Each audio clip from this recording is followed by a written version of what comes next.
بڑے افسوس کی بات ہے اور بڑا ہی افسوس ہوتا ہے یہ سن کے کہ فلاں شخص کی بیٹی گھر سے چلی گئی یا فلاں کا بیٹا کسی دوسری کی بیٹی کو اپنے ساتھ لے کر چلا گیا۔ بڑا درد ہوتا ہے اس بات کو سن کر کہ یہ ہو کیا رہا۔ برادران اسلام، ماں باپ نے اس لیے نہیں آپ کو پالا کہ آپ بڑے ہو کر جوان ہو کر انہی کی عزت کے ساتھ کھلواڑ کریں، انہی کی عزت پر داغ لگائیں اور انہی کے دلوں کو توڑیں۔ کتنی پریشانیوں کا سامنا کیا ماں باپ نے۔ وہ ماں جنہوں نے اپنے بچے کو اپنے شکم کے اندر 9 مہینے تک رکھا اور ہر وہ چیز سے دور رہی جس سے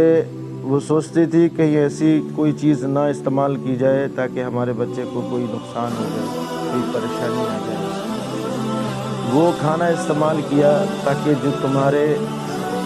جسم کو نقصان نہ پہنچائے۔ وہ ماں کتنا پیار کرتی ہے اپنے بچوں سے کہ اگر ہمارے پیٹ کے اندر کہیں بھی اگر پتلی ہو جاتی ہے تو ہم لوگ چھوٹی سی پتلی ہو جاتی ہے تو ہم اس کا آپریشن کرا دیتے ہیں، لیکن وہ ماں اپنے پیٹ کے اندر ایک انگ کو پالتی ہے اور پالنے کے بعد 9 ماہ تک اپنے شکم کے اندر رکھتی ہے بچے کو۔ رکھنے کے بعد وہی بچہ جب دنیا کے اندر آ جاتا ہے، آنے کے بعد باپ کے چہرے پر خوشی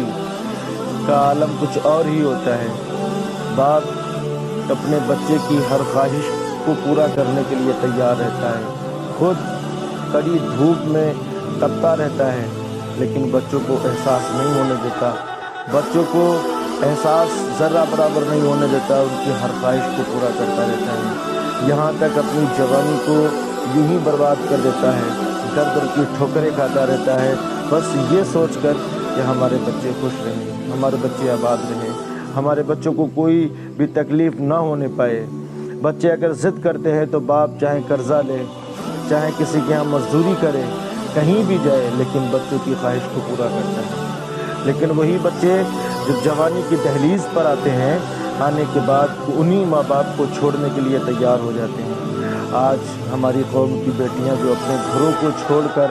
جا رہی ہیں، ان کو سوچنا چاہیے کہ ہم ان لوگوں کو چھوڑ کر جا رہے ہیں جنہوں نے خون پسینہ ایک کر کے ہماری پرورش کی، ہمیں پڑھایا، ہمیں لکھایا اور ہر طریقے کی نعمتوں سے نوازا، ہم انہی کو چھوڑ کر جا رہے ہیں۔ بڑے افسوس کی بات ہے۔ ایسا نہ کریں کہ اگر تم نے اپنے ماں باپ کے دلوں کو توڑ دیا تو آپ یوں سمجھ لیجئے کہیں بھی چلے جائیں، کسی شہر میں چلے جائیں، کسی شہر کے اندر، ملک کے اندر چلے جائیں، کہیں بھی چلے جائیں، آپ یہ کہو کہ ماں باپ کے دلوں کو توڑ کر ہم خوش رہ لیں تو یہ ناممکن ہے۔ آپ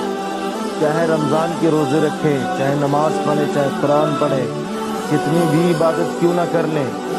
اگر ماں باپ ناراض ہیں تو وہ ساری عبادت نہ جانے محشر میں تمہارے منہ سے مار دی جائے گی۔ تو اس لیے یہ فیصلہ بالکل آپ کا غلط ہے۔ جہاں ماں باپ کہیں شادی کرنے کے لیے وہیں شادی کیجیے، انشاءاللہ تعالیٰ میرا یقین ہے کہ آپ کی دنیا بھی سنبھل جائے گی اور آپ کی آخرت بھی